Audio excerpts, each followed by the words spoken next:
What if the oldest love story ever told wasn't between two people, but between a being of pure light and a creature made of dust? Most of us grew up hearing about angels as guardians, messengers, servants of something greater than themselves.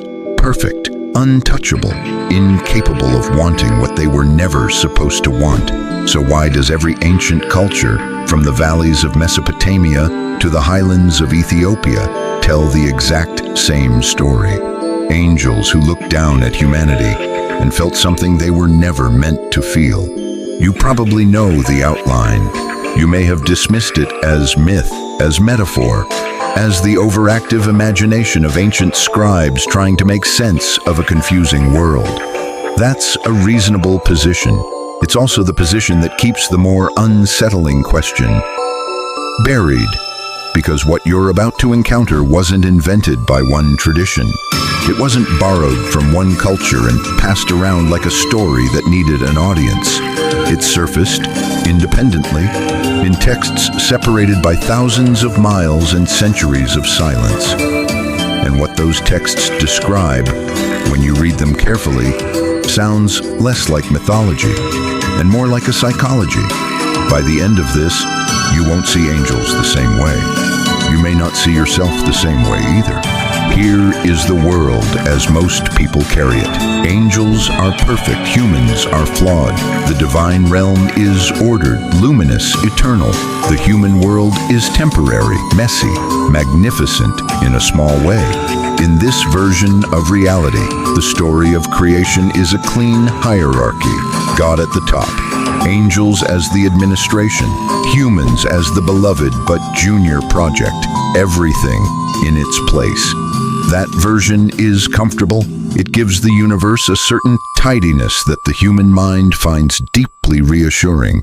Yet running quietly beneath that picture is a fault line, and it has been there from the very beginning.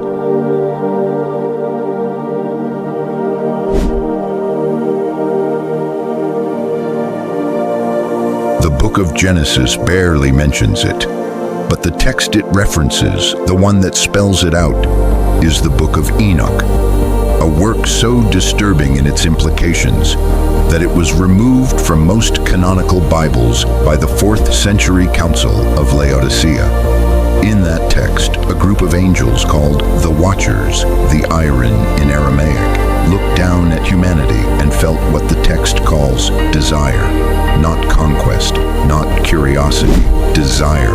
The Hebrew word used is vayiru, and they saw. The same word used when God looked at creation and called it good. The Watchers saw the daughters of men, and something in that seeing became an undoing. But here is what most retellings skip entirely. The text doesn't frame this as angels suddenly going rogue. It frames it as angels encountering something they had never experienced in the eternal realm. Mortality, impermanence, beauty. That ends.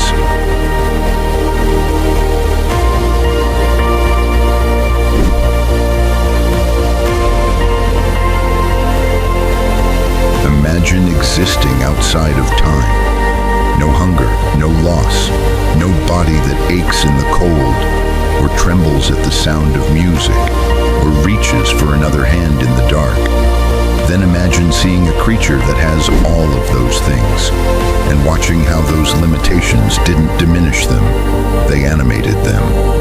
The Watchers, according to Enoch, gathered on a mountain called Ardis, traditionally identified with Mount Hermon, where a strange monument of stones still marks the spot to this day, and they made a covenant, 200 of them. They agreed together because individually, not one of them would go through with it alone. That detail is almost always overlooked. They were afraid. Celestial beings. Afraid. Therefore, they didn't fall carelessly. They fell deliberately, which is somehow both more troubling and more human than the reckless rebellion we usually imagine.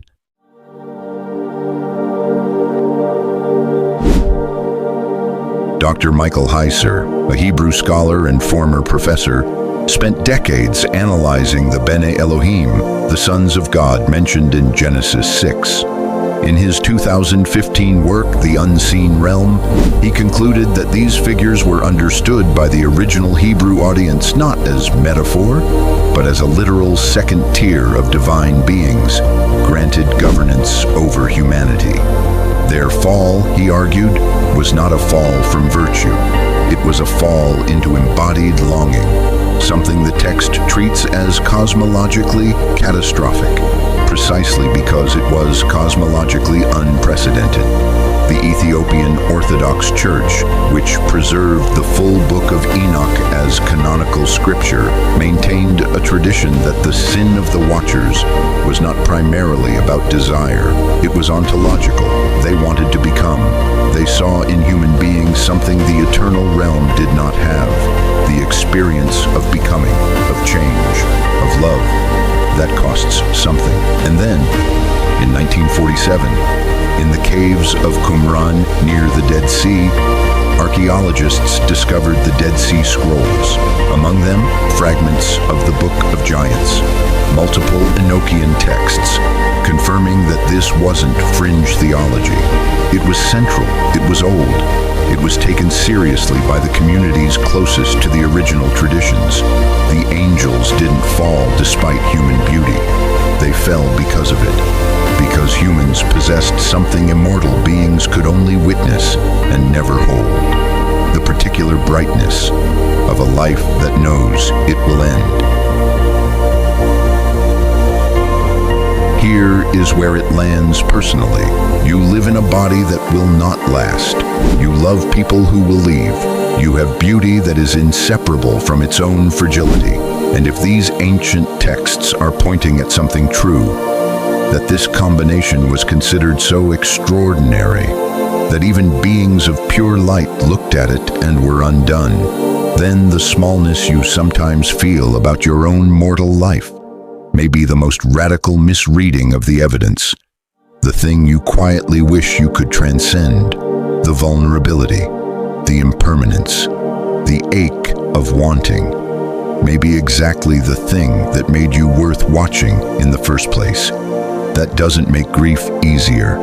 It doesn't make loss hurt less, but it does make you wonder.